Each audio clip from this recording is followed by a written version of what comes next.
querida colega Laura Hernández Ramírez. Laura es doctora en Ciencias del Lenguaje por la Benemérita Universidad Autónoma de Puebla. Sus líneas de investigación son la enseñanza de la escritura académica, la literacidad con el modelo de la pedagogía del género y la caracterización genérica de discursos especializados y escolares desde el marco de la teoría del género y registro de la lingüística sistémico-funcional. Es profesora de tiempo completo en la Facultad de Filosofía y Letras de la Universidad Autónoma de Tlaxcala y forma parte del cuerpo docente en la maestría en Estudios del Discurso y Literacidades Académicas de la misma facultad. Pertenece al cuerpo académico consolidado Lenguas Modernas y es candidata a investigadora del Sistema Nacional de Investigadores del CONACYT. Ha publicado diversos capítulos y artículos de investigación que son disponibles a través de Academia Edu y ResearchGate. Ha participado con ponencias en foros nacionales e internacionales. Le doy la palabra a Laura. Muchas gracias a todos por estar aquí, muchas gracias a Natalia, a Daniel, al comité por hacerme la invitación para compartir con ustedes el contexto y los retos que hemos enfrentado en la implementación del programa de literacia académica en la Facultad de Filosofía y Letras de la universidad. Voy a empezar a compartir con ustedes la presentación. Déjenme ver.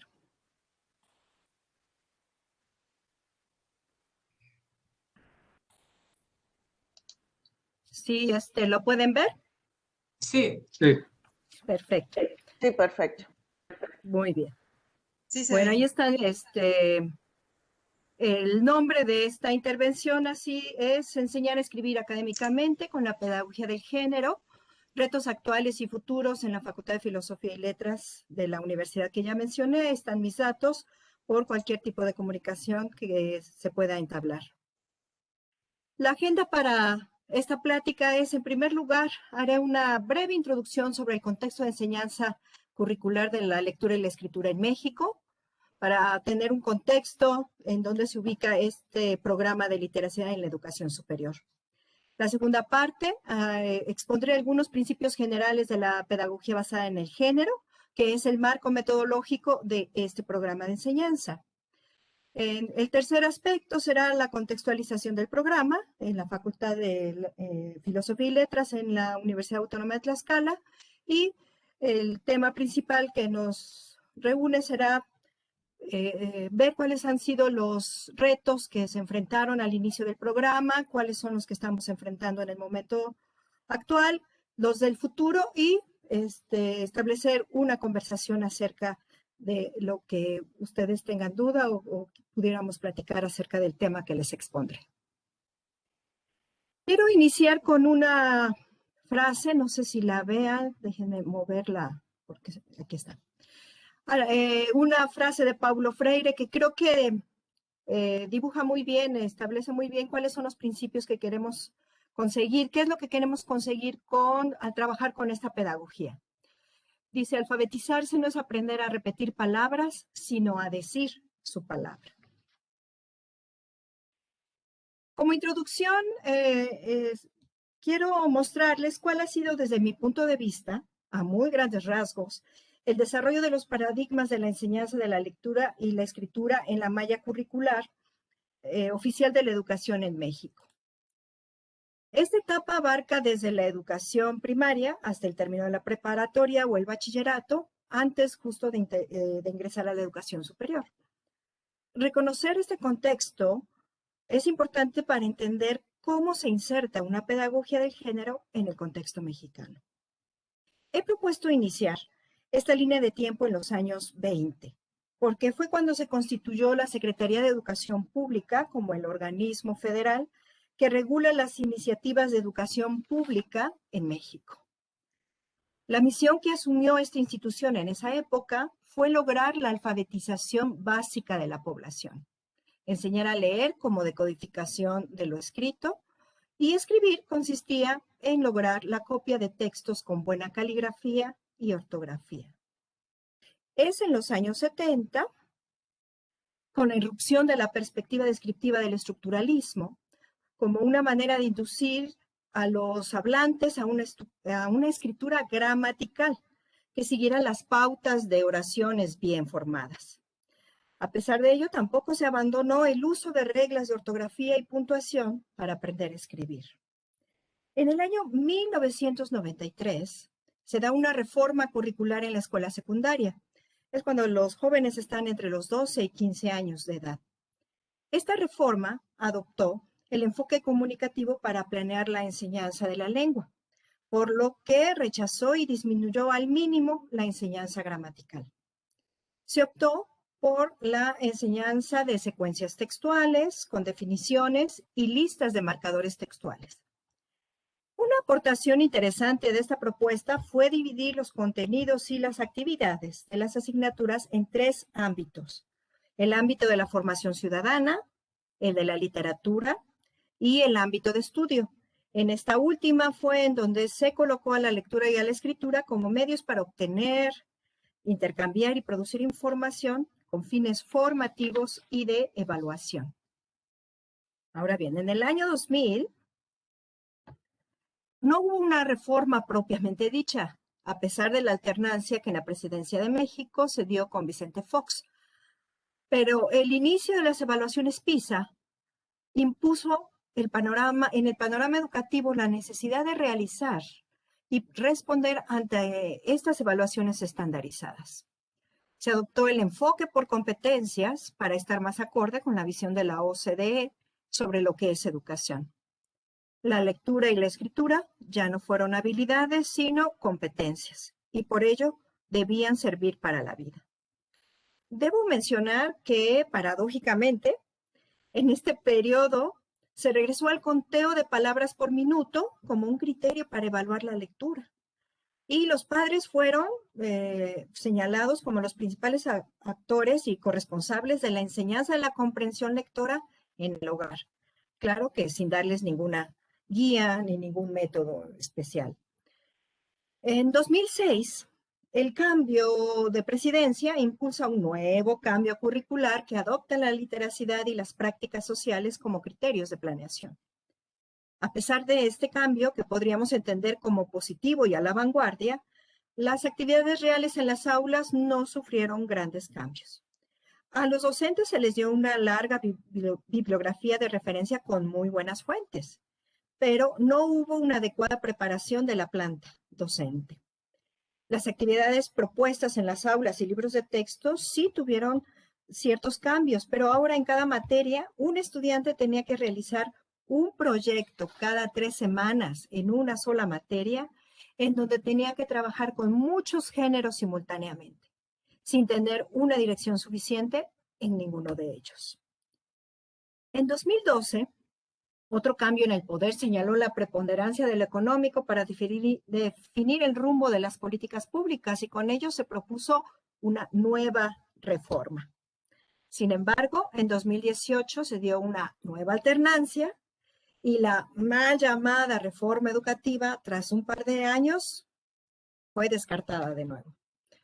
A partir de entonces, estamos ante la nueva escuela mexicana, que de nuevo hace gala de muy buenas intenciones. Se habla de literacidad, de lectura crítica, de educación inclusiva, pero las actividades en el aula siguen sin explicar las formas en que los textos son instancias de identidad y de creación de conocimiento. En el 2020, aquí abajo, en el último punto de esta línea, ante la suspensión de actividades presenciales, se creó el programa Aprende en Casa, que consiste en dar clases de educación básica por la televisión abierta. Este programa deja testimonio de un gran esfuerzo por parte de los docentes y de producción de medios, pero también evidencia que leer y escribir se hace de tarea y sin el acompañamiento intensivo del docente. Condición que la pedagogía del género nos ha demostrado es indispensable para impulsar el aprendizaje de la mayoría de los estudiantes en el aula. Entonces, esta serie de vaivenes políticos impactan de manera negativa a la práctica diaria en las aulas. Ante una visión coherente de planeadores, supervisores, docentes, estudiantes, padres de familia, que adoptan una visión heterogénea. Es decir, pueden creer que están trabajando con las prácticas sociales o dicen que se están trabajando con las prácticas sociales, pero las prácticas en el aula responden a los patrones de los años 70, por no decir que de los años 50, 60 del siglo pasado. Asimismo, las expectativas actuales están, digamos, aunque están claras, pero se han incrementado de tal manera que se exige una educación que logre una comprensión crítica, el uso de la escritura como herramienta epistémica, pero ante esta falta de una dirección clara, no se provee a los docentes los soportes necesarios para poderla llevar a cabo, ¿sí? Y no se garantiza, y además no podemos garantizar que, digamos, posteriormente, en otro sexenio haya una nueva reforma.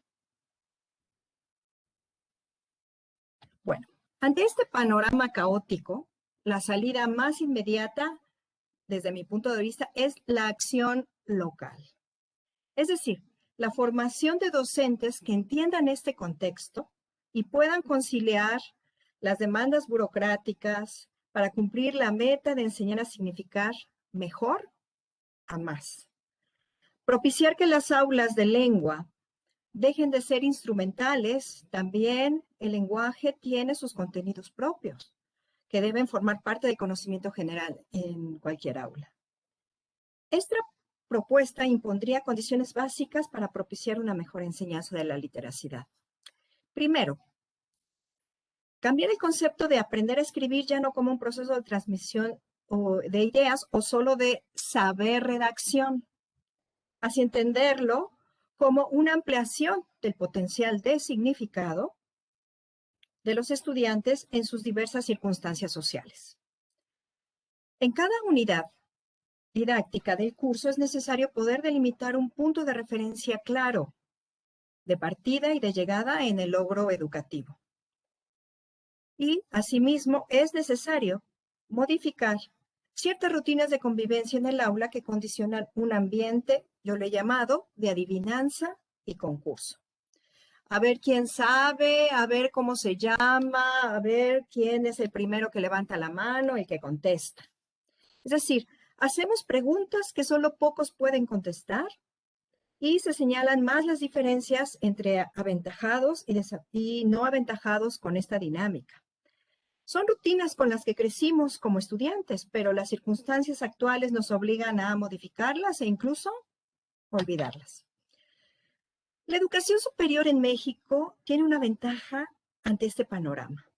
La autonomía de las universidades ha permitido que ellas configuren sus propias mallas curriculares y eso da libertad para promover nuevas perspectivas y proyectos de alfabetización académica en sus aulas.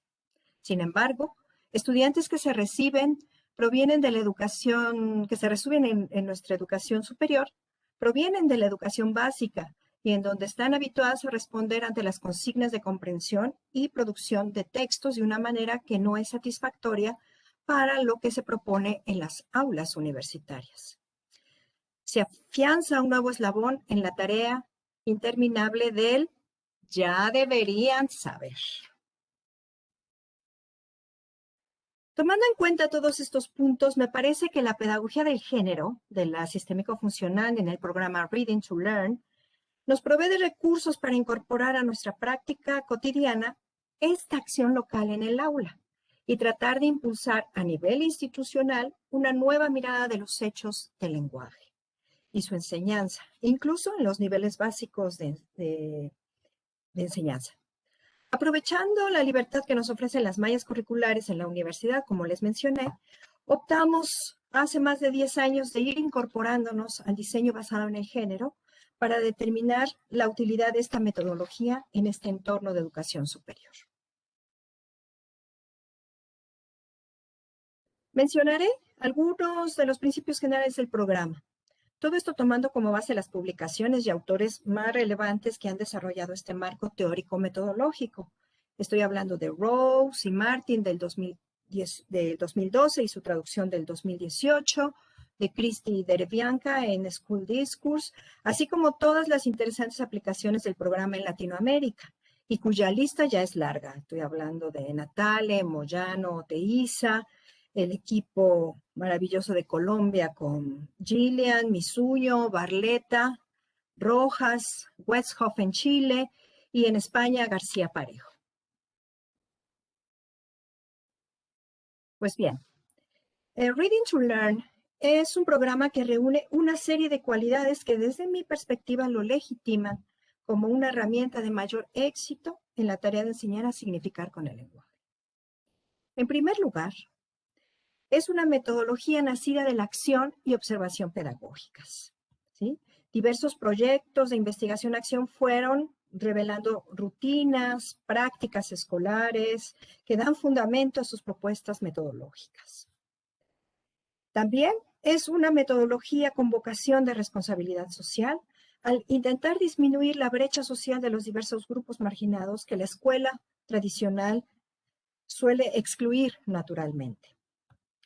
Muy importante es que la metodología provee un ciclo pedagógico que señala las diferentes etapas para planear y evaluar las actividades en el aula y de las características de los procesos y productos de enseñanza. Finalmente, el programa posee una teoría funcional del lenguaje capaz de explicar las relaciones entre las motivaciones contextuales con las configuraciones del texto. De esta forma, para el programa de la literacidad en la Universidad Autónoma de Tlaxcala, se han tomado aspectos nodales de este programa para construir una pedagogía funcional que utiliza al género discursivo, desde la teoría sistémico-funcional, por supuesto, como el eje de planeación de las unidades didácticas de los cursos de escritura académica y también, por qué no decirlo, de algunas materias ya en el área de lingüística. Seguir el ciclo pedagógico, que describe diversas etapas de andamiaje, hasta llegar al punto en que el grupo de estudiantes controle el género. Consideramos, además, que el andamiaje entre experto y aprendiz es clave para reducir la distancia entre los diversos niveles de logro que se encuentran en un aula. Es necesario dejar de fomentar, como ya lo mencioné anteriormente, el concurso y sustituirlo por la elaboración del conocimiento que empodere a los que menos participan naturalmente en el aula. Todos sabemos que en este marco el género es definido como una actividad orientada a cumplir un determinado propósito y formada por fases en la que los hablantes intervienen en tanto miembros de una cultura. Esta definición del género nos da pie a poder establecer dos elementos fundamentales para poder describir un género y poder planear con estos conceptos para una unidad didáctica. Está el concepto está la estructura esquemática, que es la serie de pasos por medio de los cuales se realiza la acción, y la acción social discursiva que se está cumpliendo a través de esta serie de pasos. La Escuela de Sydney ha descrito los géneros escolares más relevantes en la Escuela Básica Australiana. Aquí les muestro la traducción que hace Westhoff en 2017 de ese cuadro y que nos ha servido en el programa como base para poder definir y delimitar nuestros propios géneros.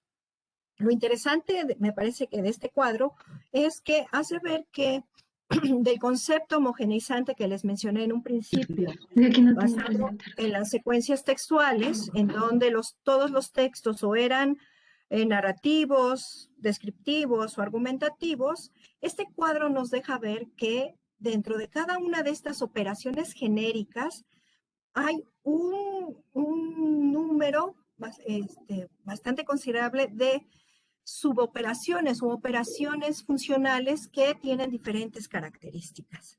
Así que hablar de narrar, contar, informar, argumentar, ya no son acciones simples, ¿sí? Y así podemos también tratar de abordarlas en nuestras aulas, ya no pretendiendo que son acciones simples que se ven muy claras en los textos, sino hay muchas veces que hacer un análisis más o menos detallado para encontrar cuál es la acción social que está cumpliendo el texto y así poder entenderlo mejor, comprenderlo mejor y poder producirlo mejor. El ciclo pedagógico de Reading to Learn propone como primer paso elegir el género simple o complejo que servirá de soporte para desarrollar una temática específica. Asimismo, será el género de producción y objeto de enseñanza. A esto le sigue la rigurosa planeación del género, sus fases, sus rasgos, aspectos claves de comprensión. La deconstrucción, aquí al lado de la negociación del campo, es la fase de la lectura conjunta, en donde el experto reconstruye el contexto cultural y situacional del género y le muestra al aprendiz qué y cómo el texto significa, cómo se toman notas también. Un aspecto clave es procurar que la temática del texto sea central para el desarrollo de la asignatura. El objetivo es que la temática sea tan importante como la redacción del texto. Equiparar forma y función es central en una perspectiva funcional. La construcción conjunta, esta etapa de aquí, reúne la posibilidad de que todos participen en la construcción del género, que se ha definido como el producto de la unidad didáctica. A partir de las diversas experiencias de intervención que hemos discutido en la academia, esta etapa ha resultado muy útil para reconocer el contexto verdadero de la comprensión y producción de nuestros estudiantes. Se ha podido observar que, a pesar de tener una definición clara, no siempre es fácil diferenciar en la práctica las etapas funcionales de los géneros, por ejemplo. Sobre todo lo de los géneros argumentativos, aunque no deja de haber problemas en los explicativos y aún en los narrativos. Asimismo, determinar los efectos retóricos de cada etapa es una enseñanza necesaria por parte del docente. Hemos observado que los jóvenes pueden reconocer la información sin problema, pero no saben para qué se utiliza en el texto, si es una contextualización, si es una justificación, un argumento, un ejemplo, etc. Por ello, las etapas de deconstrucción y construcción conjunta son fundamentales para llevarlas a cabo en un aula de escritura académica. Posteriormente, la construcción independiente y la fase crítica, esta última parte del ciclo, consolidan los aprendizajes de las etapas anteriores. Debo señalar que en nuestra experiencia, en muy pocos cursos hemos llegado a etapas completamente independientes. En la etapa semi-independiente, aunque algunos estudiantes sí realizan un trabajo independiente, es lo que hemos logrado en la mayoría de las veces. También debo decir que reiniciar este ciclo, retomarlo, es indispensable en cada semestre y en otras asignaturas. Siempre habrá nuevos aprendizajes, no porque en una ocasión se haya revisado, se haya enseñado muy bien el género, se haya deconstruido y llegado a una construcción independiente, eso no significa que en el próximo curso ya podemos partir de la fase crítica. A veces es necesario volver a la deconstrucción o a la construcción conjunta o en algún momento determinado de este ciclo. El programa, como también he mencionado, promueve una pedagogía visible que hace explícitos los recursos del significado, de la evaluación, y además privilegia el andamiaje por encima de las fechas de entrega de la tarea. Una alternativa que nos ha funcionado es no dejar que nadie repruebe. La consigna ha sido andamiar y repetir la tarea hasta que se obtenga un producto satisfactorio. Claro que las horas de asesoría se vuelven indispensables. También otro aspecto de esta pedagogía visible es lograr que las preguntas sean contestadas afirmativamente por la mayoría de los estudiantes. No hay puntos extras por las respuestas correctas y cuando hay respuestas no adecuadas, se elabora sin estigmatizar la presencia del error, sino se señala que ha sido muy conveniente señalar ese error para poder hacer la elaboración que se tuvo que hacer. Pues muy bien. En el segundo aspecto de mi presentación está la presentación del programa de literacidad académica de la Facultad de Filosofía y Letras en esta universidad.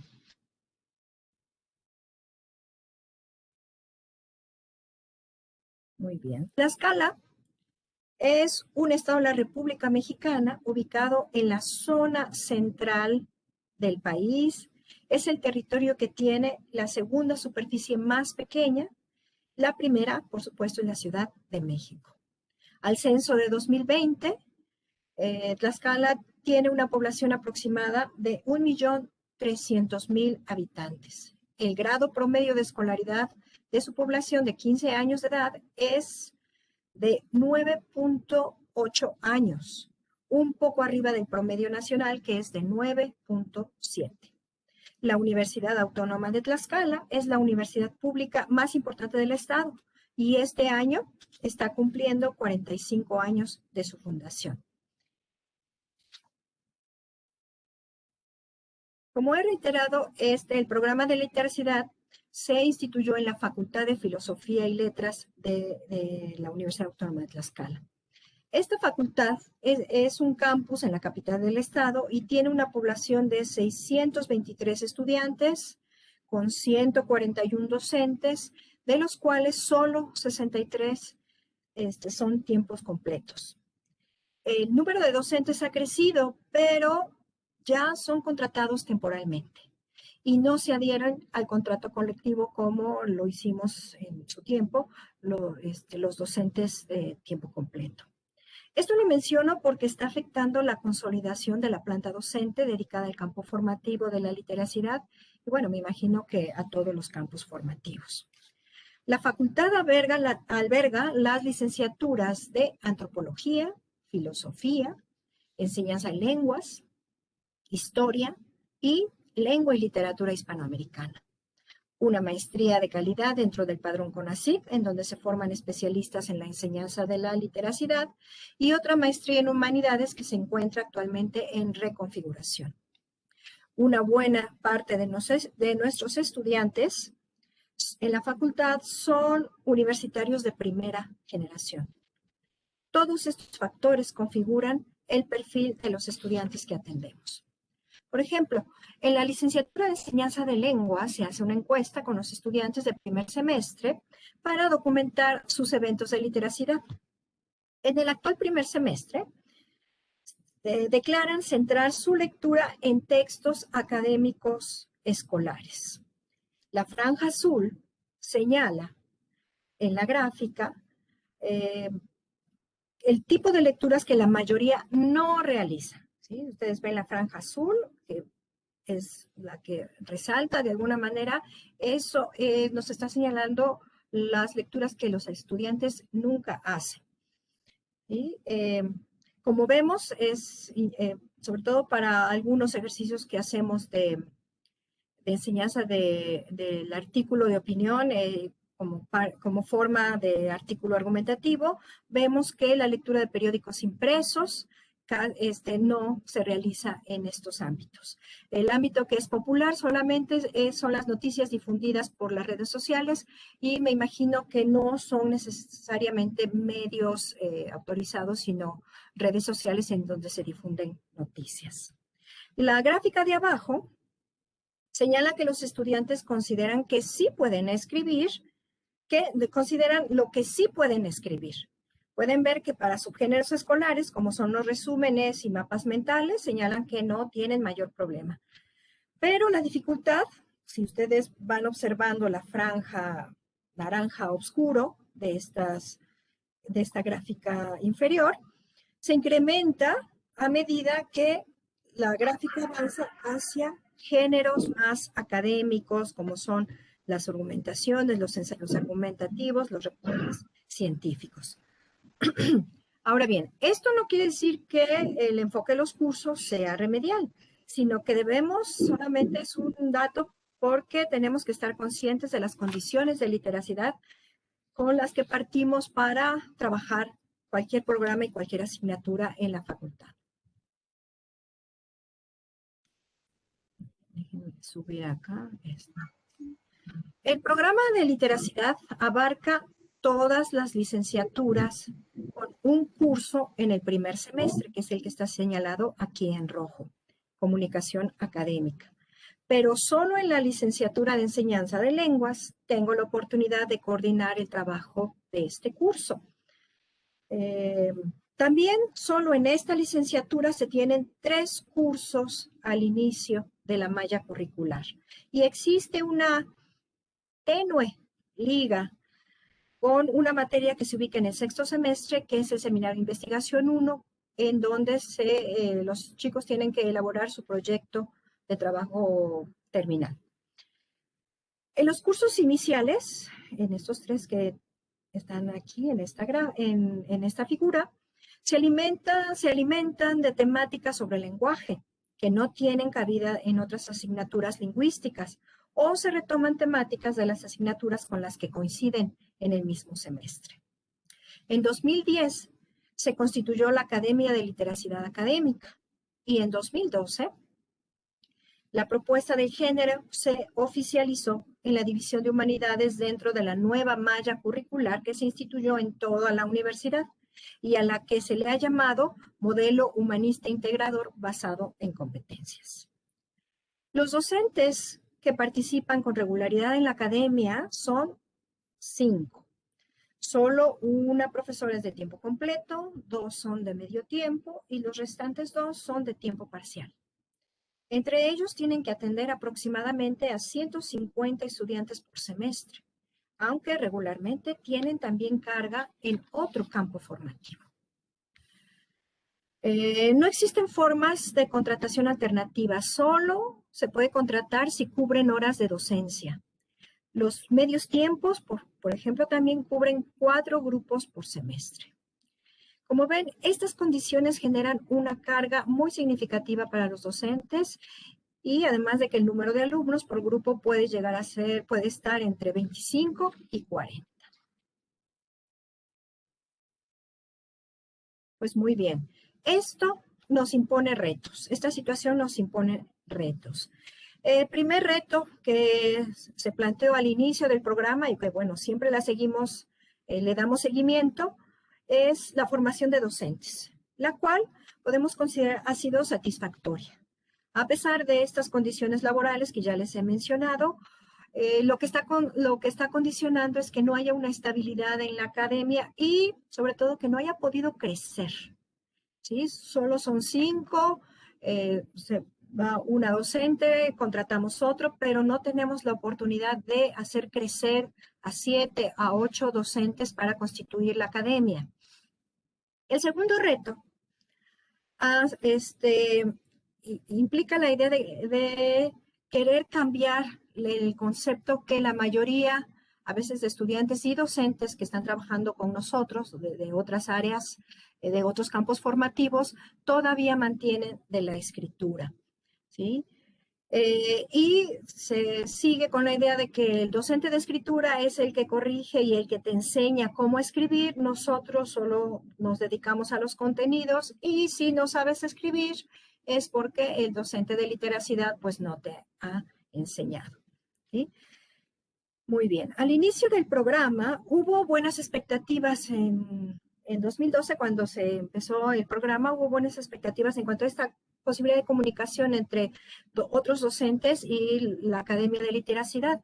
Se explicaron los géneros, cuáles eran sus etapas, cuáles eran sus objetivos, la manera de guiar más o menos la escritura, la deconstrucción, pero bueno, conforme fue pasando el tiempo, el entusiasmo fue cediendo y pues la situación que les comentaba, ahora los maestros de literacidad son enteramente los responsables de estos asuntos de redacción, ¿sí? Muy bien. El tercer reto tiene que ver con el acompañamiento y andamiaje durante toda la trayectoria curricular. Después de los 3 cursos que les mencioné, este acompañamiento ya en el último curso y en la última fase de su formación ya no ha sido un acompañamiento consistente. Solo uno de los cursos, por ejemplo, puede ser acompañados por una de las docentes de la academia y los demás no. Además que no hay un consenso, a pesar de que se han hecho digamos, descripciones del género de la tesina, de la tesis, no hay consenso acerca, por ejemplo, de qué partes debe haber o cómo debe ser un proyecto de investigación. La enseñanza por géneros, el cuarto punto de esta serie de retos, en los cursos, afortunadamente ha dado mucha facilidad a los docentes para obtener muestras de escritura semi-independientes y algunas independientes en cada curso. Gracias al quinto reto, gracias al planteamiento de esta metodología, a pesar de lo numeroso de los grupos, los docentes han podido mejorar el ambiente de cooperación y de comprensión y producción conjuntas. Se han elaborado materiales didácticos para estas asignaturas. En 2015, se realizó un diagnóstico en los estudiantes de toda la facultad.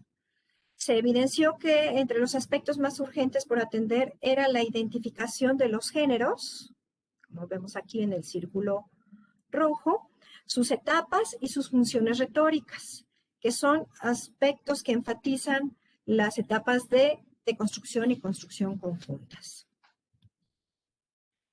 En diversas publicaciones se ha explicado el fundamento de este programa, las diversas iniciativas de intervención que han surgido en la comunidad y la de descripción de géneros más relevantes para el programa. Han surgido necesidades que se relacionan con los subgéneros, por ejemplo, y la forma en que cada etapa funcional logra su propósito retórico y la adecuación de un registro. Pues bien, así pues, ¿qué balance podemos hacer del programa? Bueno, se ha logrado la disminución de la práctica del corte y pega, sobre todo en géneros básicos. Se ha mejorado el reconocimiento de los géneros. Ya es mucho más accesible para los jóvenes identificar cuando se está hablando de una nota informativa, cuando están leyendo una reseña, un artículo de opinión, en esas estamos, ¿sí? El reconocimiento de la estructura del ensayo también se ha facilitado, sobre todo en el ensayo explicativo. El ensayo argumentativo nos ha costado un poco más de trabajo y todavía estamos trabajando en él. La construcción conjunta genera un ambiente de mayor certidumbre y confianza para lograr metas globales de construcción y textos académicos. Digamos que este es el aspecto positivo de este balance. Desafortunadamente, como les mencioné, el acompañamiento a lo largo de esta trayectoria no se ha podido consolidar. Tesis, tesina y ensayo final, porque ellos pueden optar por hacer un ensayo como opción de titulación. Hemos tenido menos control digamos, para poder determinar cuáles son las características mínimas que estos géneros deben tener para los estudiantes que se reciben por estos medios. Ha habido poco involucramiento de otras áreas en el acompañamiento de la escritura, como que cada área es muy celosa, sobre todo cuando se trata de otras licenciaturas, cada área es muy celosa de lo que se ve y se debe, digamos, trabajar en esos cursos de comunicación académica. Aunque se han formado cuadros y existe una planta de maestros bien preparados en la facultad, no ha impactado a todas las licenciaturas y la planta de maestros, como les mencioné, no ha crecido. Y El último punto es que el número de docentes no es proporcional al número de alumnos. Bueno, creo que este es un problema que en todas las universidades sucede. Ahora, ¿qué? Tenemos retos adicionales, debo decir. Necesitamos todavía trabajar en la descripción de otros géneros pertinentes a la comunidad. Por ejemplo, tenemos que recientemente me han planteado el trabajar en una planeación argumentada, que es el tipo de planeación que los maestros de educación básica tienen que presentar cada año, cada semestre a la Secretaría de Educación Pública como requisito para, digamos, ser titular de una materia. Tenemos que reforzar el área de investigación, obviamente como resultado de los retos que no hemos conseguido lograr. Sobre todo, vamos a trabajar en el proyecto de investigación. Tenemos que consolidar el colegiado de maestros de literacidad, de docentes de literacidad en la facultad, ya no solo a nivel de la licenciatura, sino a nivel facultad y, ¿por qué no?, a nivel de coordinación, otros niveles mayores en la universidad. Y tenemos que encontrar una estrategia para mejorar la enseñanza del género con los subgéneros. Es decir, hemos tenido éxito en mostrar el nivel global en los géneros, pero encontramos problemas a la hora de trabajar las etapas y los subgéneros. Y tenemos que encontrar los mecanismos, un sistema adecuado para poder conectar de manera más sistemática los diferentes niveles. Ustedes saben que hay de relación entre los niveles contextuales, los niveles semánticos y los niveles léxico-gramaticales de la construcción de los significados.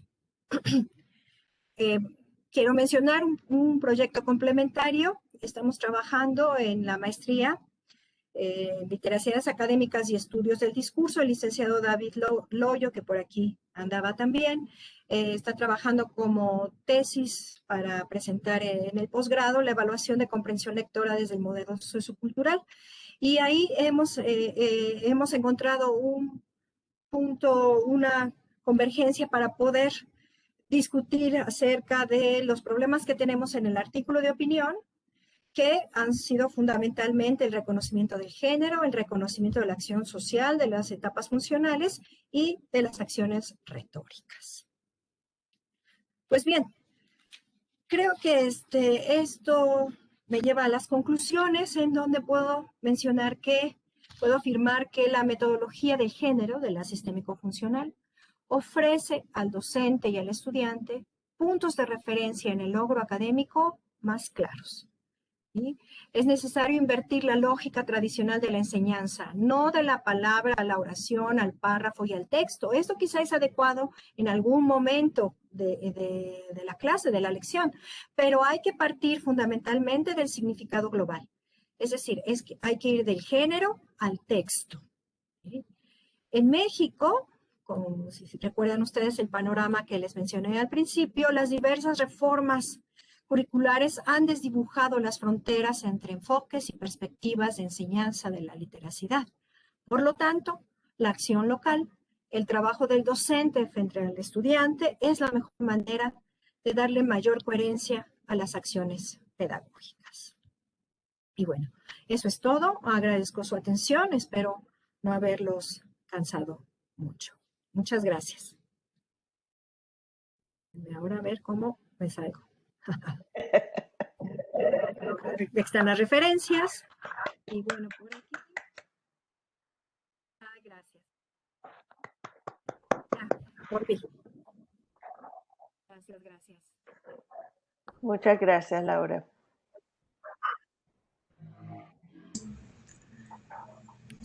Muchas gracias. Gracias. Gracias. Hay algunos comentarios. Ay, pero ¿cómo? Hay chat, ¿verdad? Aquí está. Bueno, Natalia iba a moderar, pero creo que tiene apagado el micrófono. Entonces, pues sí, pasamos a la sesión de preguntas. Tenemos varios comentarios en el chat. Son más que nada felicitaciones. Interesante el acuerdo de trabajo conjunto en la academia. Felicidades, dice Pati Preciado. Y muchas felicidades. Ha sido una excelente e interesante presentación de parte de Lupita Hernández. Entonces, si alguien tiene preguntas o comentarios, este es el momento. Gracias, Sara. Sí, levantó la mano. Gillian. Sí, pues primero que todo también muchas felicitaciones, Laura, y muchas gracias por esta presentación tan clara. Realmente lo que tengo es un comentario más que nada. Mireia y yo comentamos en el chat que parece que nos estuvieras describiendo a nosotros. O sea, tanto en la primera parte, el vaivén terrible en las políticas públicas de educación, de acuerdo con cada cambio de gobierno, es algo desesperante y que dificulta mucho hacer algún tipo de trabajo consistente y coherente, porque sobre todo a nivel de la educación básica, ¿verdad? Porque los docentes tienen necesariamente que seguir las últimas normas que saca el Ministerio de Educación. Aquí como allá a nivel superior, pues tenemos mayor autonomía, así que es más fácil hacer un trabajo ya pues consolidado durante un periodo más largo. Sin embargo, sufrimos de muchas de las dificultades que tú describes. Me gustó mucho tu insistencia en la acción local. Estoy totalmente de acuerdo, pienso que ahí es donde se puede realmente hacer algo. Si vamos a tratar de lograr que sea algo nacional o internacional a nivel de América Latina, nos vamos a encontrar en choque constante contra este problema de las normas de los diferentes ministerios de educación. Pero si somos, o sea, ¿cómo te explico? Me encanta lo de la acción local, pero me parece importante que la acción local sea de alguna manera coordinada. O sea, lo que ustedes están haciendo en Tlaxcala, que resuene y haga eco con lo que nosotros estamos haciendo en Barranquilla, con lo que José David está haciendo en Montería, con lo que Ingrid está haciendo en Viña, y así sucesivamente, obviamente en muchas partes más de América Latina. Así que este tipo de comunicación donde compartimos experiencias me parece que es fundamental para ir logrando un cambio desde abajo. En alguna parte hay una cita que yo solía utilizar de la antropóloga Margaret Mead, no me acuerdo ahora exactamente lo que dice, pero la idea es esa, que el cambio empieza desde abajo.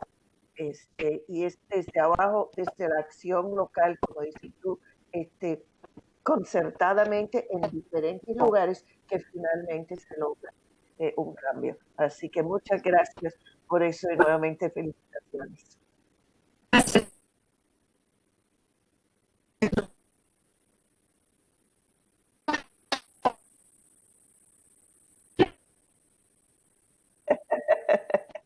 Ya voy, ya.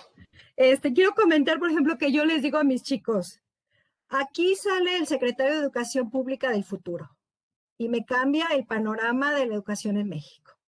Así que ustedes, digamos, yo ya les enseñé, yo ya cumplí, yo ya trabajé. Ahora ustedes son los que van a tener esa responsabilidad y de aquí quiero un secretario de Educación para que tenga algún tipo de repercusiones. Digamos, no se quede aquí en nuestra aula, como tú dices, es necesario quizá con estas acciones locales que sean locales, locales, locales, hasta que se conviertan en un mayor eco, den un mayor eco. Aquí, fíjate, creo que en otras partes de Latinoamérica, en Colombia, yo lo he visto, en Argentina, en Chile, aunque trabajan en núcleos, pero son muchos núcleos. En México creo que no hemos podido impactar en la pedagogía del género más que en el centro. Estamos quizá en Puebla, en Tlaxcala, pero no tenemos conocimiento de otros núcleos en México, siendo tan grande el territorio, ¿sí? de que se estén realizando estas acciones de literacidad. Es decir, sí, el movimiento de la literacidad ha crecido, pero con diferentes orientaciones, ¿sí? Como unas más sí, de acuerdo. hacia las competencias, hacia, digamos, casi siempre hacia el enfoque comunicativo, pero un enfoque más funcional, más del género, sobre todo el aspecto del género, creo que es muy importante reforzarlo. No ha tenido, digamos, tanta repercusión. Entonces, creo que también en México nos falta trabajar en ese sentido, de hacer mayor difusión, de tener más núcleos locales, pero distribuidos a lo largo de todo el territorio. Gracias, Gillian. De acuerdo. Muchas gracias por tu comentario.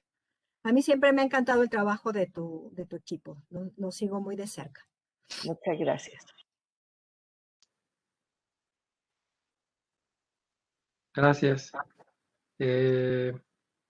¿Alguna otra pregunta?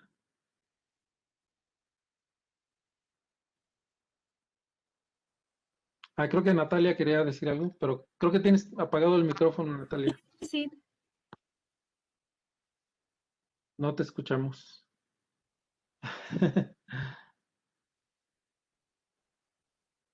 Natalia, tienes el micrófono apagado. Sí, lo que pasa que yo lo prendo y al rato está apagado. Yo lo prendo y al rato está apagado. Entonces no sé qué hacer. Bueno, Ahora sí, ok. ahora sí. Ahora sí Ahora te estaba sí. escuchando. Bueno, yo te quería preguntar, Laura, en este equipo de que tú nos describiste de 5 personas que trabajan ahí contigo, ¿todos trabajan dentro del marco sistémico funcional? Sí, sí, sí. Sí, sí. Y otra pregunta conectada con esto sería, ¿ustedes han elaborado algunos materiales que, con los que ustedes trabajan o cada quien trabaja como puede? Sí, no, de hecho, digamos, mi función como coordinadora de la academia, como presidenta de la academia ha sido, digamos, homogeneizar el trabajo, decimos, y todos han sido formados ya sea en la maestría, en esta maestría que está de literacias académicas o en lo anterior que teníamos también la misma línea, todos han sido formados en esas maestrías y con la pedagogía basada en el género. Solamente hay una de las maestras que no, que digamos es como contemporánea mía, entonces pues no fue formada en la pedagogía del género, pero hemos integrado al marco, ha ido a los cursos, ha hecho lecturas, entonces sí ha habido esa continuidad. Ahora sí existen los materiales que nos reúnen a todos, el libro que les presenté, la portada de producción de géneros, ese es un libro que sirve de base para el curso, el tercer curso es donde se trabaja el género. Y siempre que tenemos que trabajar ya sea la reseña, en los diferentes cursos, digamos, los materiales siempre nos ponemos de acuerdo cuál es, cómo es, por qué cambiarlo, quizá por la temática, por lo que debemos trabajar en este semestre, por ejemplo, si de la pandemia, el lenguaje, etcétera. Vamos cambiando los temas, los textos, pero siempre nos ponemos de acuerdo cómo trabajarlos y en qué momento y vamos dando el seguimiento en cada evaluación, que nuestro semestre tiene 3 evaluaciones, parciales se llaman. Y en cada parcial vamos viendo qué es lo que hay que hacer, cómo hay que cambiarlo, cómo va llevando cada uno sus programas y qué dificultades tienen y ayudar también entre todos. Debo decir que es una academia bastante unida, bastante trabajadora, que están por aquí casi todos, ¿sí? Bastante trabajadora. Yo, digamos, como presidente de academia no tengo ninguna queja, al contrario, admiro mucho el trabajo de estos chicos porque trabajan realmente mucho. ¿Sí? Y como les mencionaba, no solo dan clases de literacidad, también dan en la Academia Lingüística. ¿Sí? Y cuando se puede, los presiono para que trabajen con el género también en sus clases de lingüística. Entonces, pues sí, creo que ese ha sido uno de los puntos fuertes de nuestro programa, esa cohesión que hemos logrado en el grupo de trabajo. Bueno, muchas felicidades por Gracias. este trabajo y que sigan así o mejor, ¿no? Claro, sí. Gracias. Tenemos una pregunta en el chat Sí. de David Loyo. Dice, doctora, además de los celos, entre comillas, que mencionaba de los docentes de otras licenciaturas sobre lo que ha de enseñarse, ¿qué otros problemas han identificado para que se dé el trabajo conjunto con la Academia de Literacidad y cuáles son posibles acciones para solucionarlos? Sí, bueno, quizá los celos no son de todos, de algunos, ¿no? Pero yo creo que también es que la idea, o sea, es que en México crecimos, no sé, Gillian, si también está por ahí, nacimos con la idea que la escritura no la tenemos que ver todo, es decir, que yo me dedico a mis materias de contenido y o sea, ya tengo suficiente con eso. Y yo creo que todos los maestros, todos los docentes están conscientes de la dificultad que implica la enseñanza de la escritura, que es mejor no abordarla y pasar la responsabilidad al otro, porque ya tenemos, digamos, la carga de la enseñanza digamos, de la materia en sí. ¿Sí? Entonces, y pues yo creo que es esa...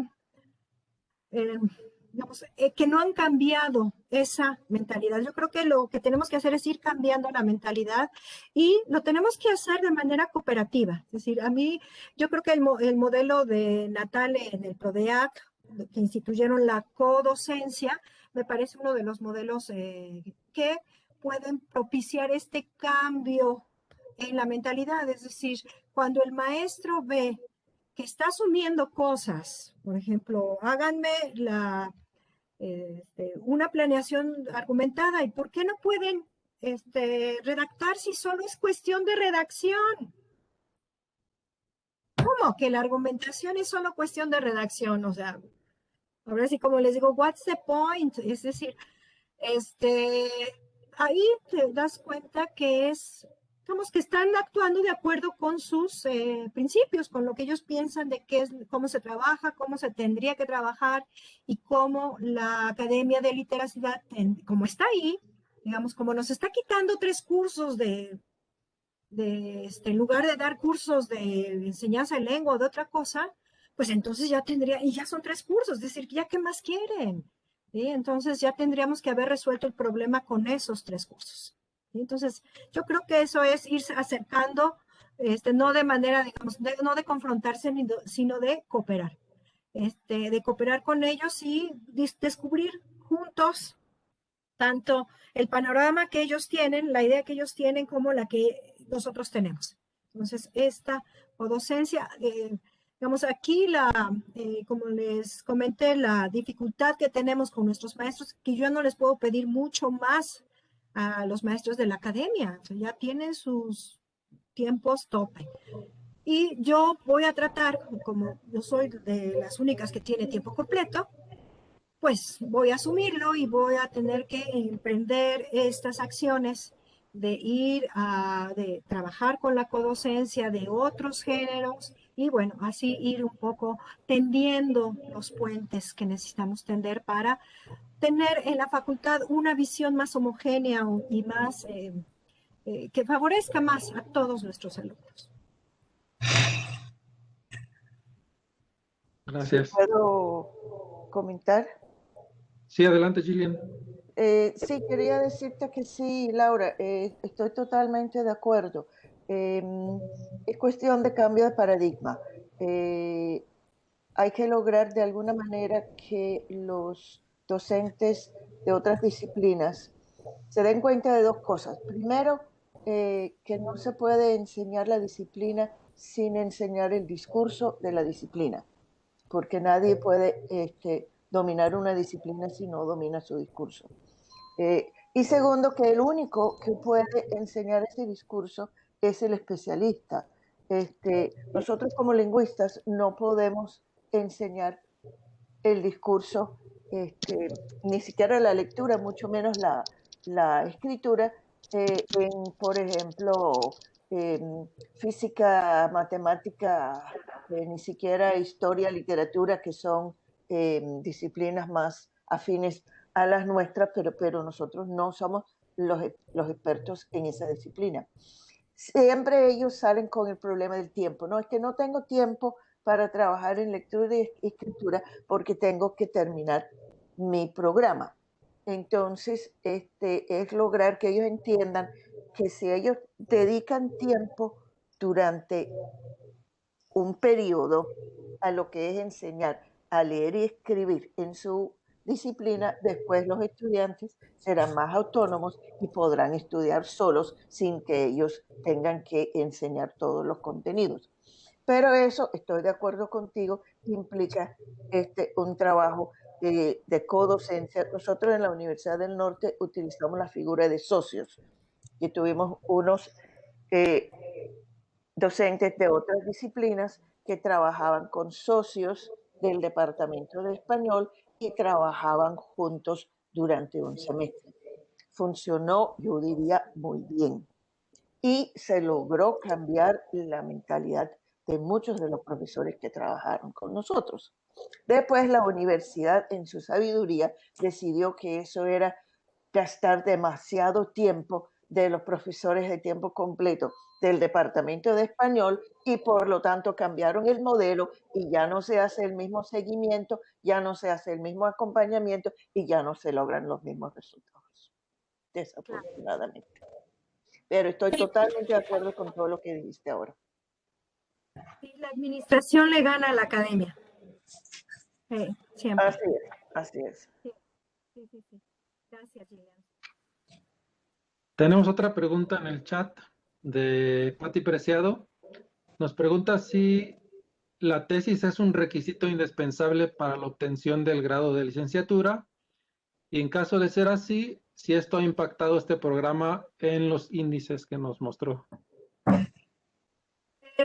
Oficialmente la tesis sigue siendo una opción de titulación. Sin embargo, ante la urgencia de que el 98% de los estudiantes salgan en tiempo, es decir, si terminan en este periodo en julio, que en agosto o septiembre se estén titulando todos, claro que se han cambiado, es decir, ahí está la tesis, pero puedes hacer una tesina y resulta que esas tesinas son 20 páginas, 30 páginas, no bien escritas, corta y pega, pero como ya se tienen que titular, se titulan. ¿Sí?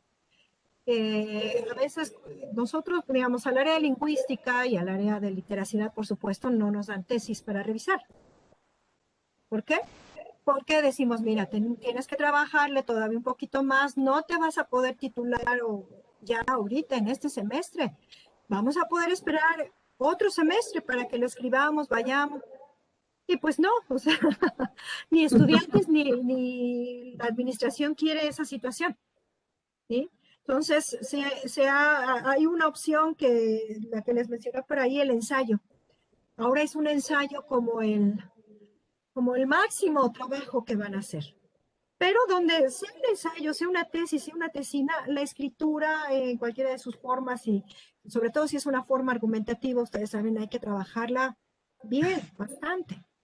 ¿Sí? Y bueno, a veces ahí se nota cuando los chicos pues no tienen todavía la preparación o que se necesita un trabajo todavía de andamiaje muy fuerte para que logren el trabajo, es decir, lo podrían lograr, pero no en los tiempos que se marcan como los ideales. ¿Sí? Entonces, casi siempre los de literacidad o los de lingüística son los responsables de que no se logren las cifras. ¿Sí? Y por eso, pues ya por nosotros no pasan la mayoría de los trabajos. En la maestría, pues no hay más remedio, porque ahí estamos solamente nosotros.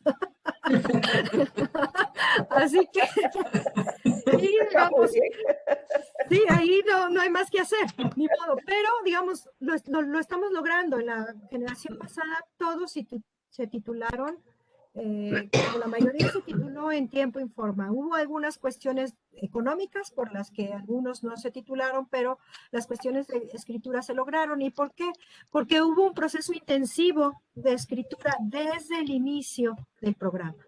¿Sí? Entonces, digamos, sí se puede, solamente hay que, pues, trabajar intensivamente con los chicos. El número de estudiantes en la maestría y en el posgrado, pues, no los permite. Muy bien. En la licenciatura es más difícil, pero creo que podrían encontrarse mecanismos para que más salieran pensando que saben escribir, porque creo que eso es lo grave. Ellos pueden salir pensando que saben escribir, porque se recibieron, porque obtuvieron un título de licenciatura que les dice tú eres maestro y tú pasaste con una tesina, una tesis y por lo tanto sabes escribir. Y llegan a los posgrados, ¿qué pasa? No, parece que no. Entonces, quizá lo que antes pasaba del paso a la preparatoria, a la universidad, ahora se está reproduciendo de la licenciatura a los posgrados. ¿Sí? Grave. Sí. Bueno, poco a poco, bueno, ya no me queda tanto tiempo en la universidad, así que les digo, ya ustedes son los que se van a encargar de todos sus problemas. ¿Sí? ¿Escuchan, chicos? Sí, yo ya casi me voy. ¿Sí? Muy bien. Tenemos otra pregunta en el chat también de David Loyo. Dice si han realizado investigación sobre representaciones que tienen los docentes sobre la lectoescritura académica. No lo hemos realizado. Digamos, no, lo tenemos, solamente son impresiones. El conocimiento de una planta académica por quizá ya 15, 20 años es lo que nos lleva a sacar conclusiones, pero no hemos hecho el estudio.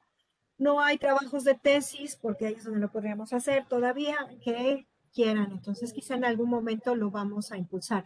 Sí ha habido trabajos de estudiantes, de representaciones de estudiantes, no fundamentalmente de docentes. Hubo uno de algunos docentes, sí, hace unos 5 o 6 años, en donde efectivamente ellos... se podía ver que ellos pensaban todavía tenían este concepto instrumental de la escritura. Y para todos es muy importante, pero fundamentalmente que lo haga otro, yo no.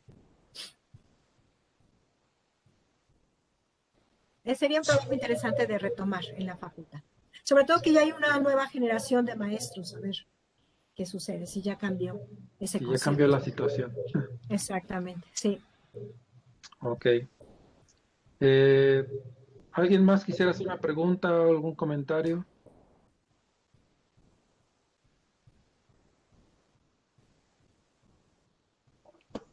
No, pues Bueno, entonces, sí. ¿sí? Ok, bueno, yo sí, solamente felicitar a la doctora Laura y también comentar que en efecto las personas que tenemos pues el gusto y de trabajar con la doctora, reconocer también el trabajo que ella hace en la universidad. Como presidenta de academia realmente hace un trabajo, a pesar de que la doctora comenta, ¿no?, que es tiempo completo. Creo que el trabajo que hace va mucho más allá del tiempo completo. Este interés que tiene la doctora porque se trabaje en la universidad y se mejore en estas cuestiones de literacidad.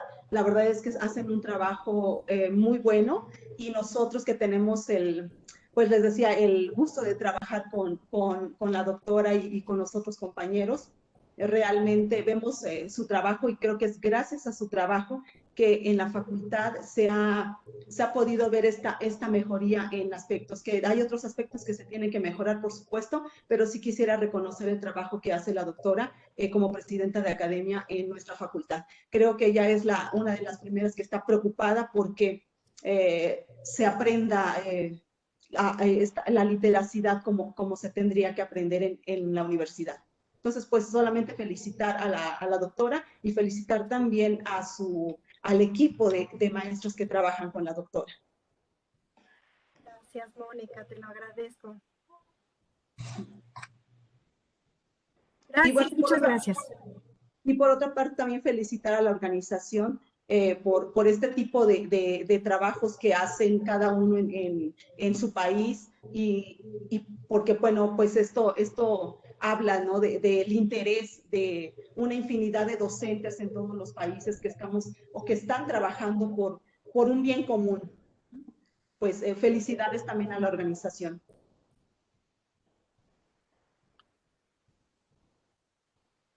Sí, muchas gracias a todos. no sé si quieran hacer otro comentario. Bueno, tenemos muchos comentarios de felicitaciones para ti, Laura, en el chat. Creo que a todos nos pareció un trabajo muy interesante, fascinante, y pues creo que no nos queda más que agradecerte por aceptar estar aquí con nosotros y pues felicitarte también por todo este trabajo que haces desde tu facultad, ¿no? Desde tu universidad, que si bien, como comenta Mónica, ¿no? Cada quien hace su parte en su región, ¿no? Como ya lo comentaste, el trabajo que hacen en Colombia, el trabajo que hacen en Brasil también, ¿no? En Argentina, en Uruguay. Entonces creo que esto poco a poco vamos contribuyendo a solucionar una gran problemática, ¿no? Que es la problemática de la lectoescritura académica que pues tanto nos impacta a nivel universitario, pero también en otros aspectos de la vida, ¿no? Porque todo esto tiene impacto no solo en lo académico, sino en todos los aspectos de la vida cotidiana. Entonces, pues muchas gracias. Gracias a ustedes por escucharme. Y pues ya estaremos anunciando el próximo ciclo de conferencias el próximo mes, que le corresponde a Brasil, Sí. a la región centro, oeste y norte. Y este ciclo, tercer ciclo, va a estar organizado por el doctor Wagner Rodríguez. Entonces estén muy pendientes, les estaremos enviando toda la información. Y pues seguimos en contacto por cualquier cosa. Muchas gracias a todos por estar con nosotros acompañándonos. Saludos a todos, gracias. Gracias, saludos a todos. Qué rico Gracias, verlos. estamos viendo. Gracias. Chao.